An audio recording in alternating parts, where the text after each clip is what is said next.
Welcome back. In this video, I'm going to cover the second part of the lesson, which is pages 4 and 5. So now we're going to kind of flip things. We're going to graph from key features. They're going to give us the key features, and now we have to construct the graph of the parabola. So here's what we're going to do. They give us the axis of symmetry. X equals positive 2. So I'm going to start by graphing that line.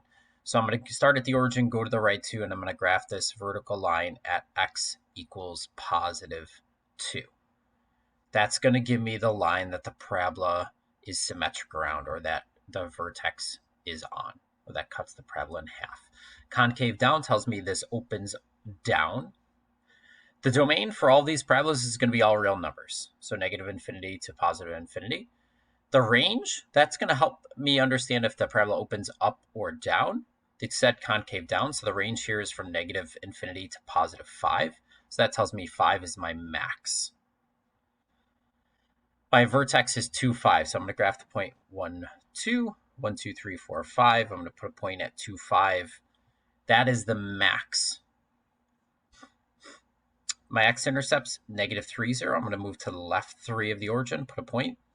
Go back to the origin, move to the right 7, put a point.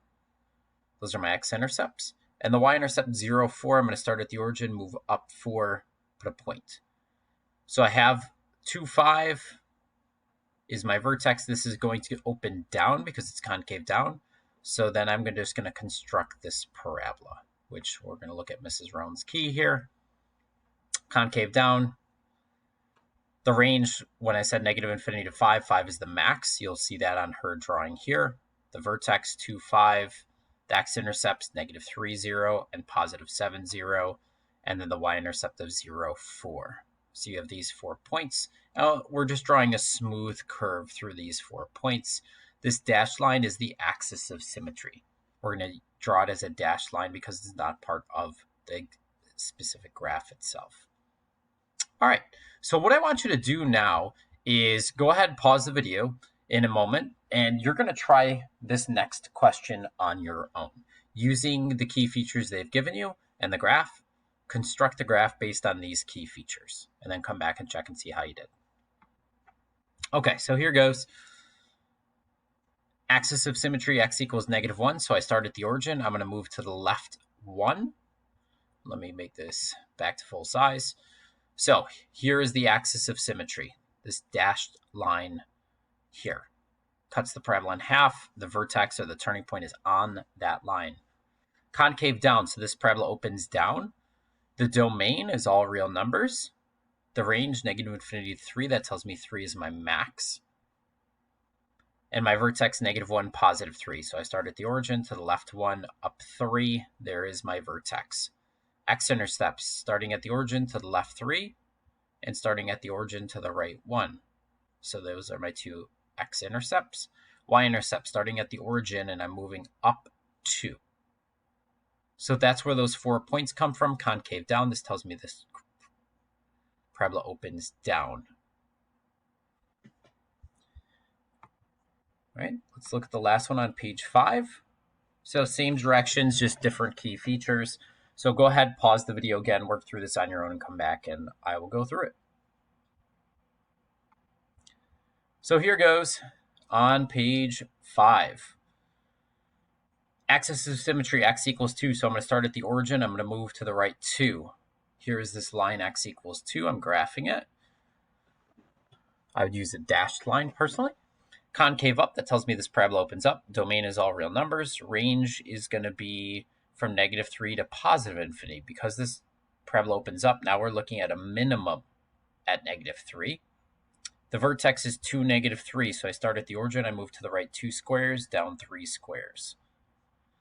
The x-intercepts are at 0 and 4. So one is right at the origin, and one is 1, 2, 3, 4 squares to the right. The y-intercept is 0. So the y-intercept is the origin. So we just have these 3 main points.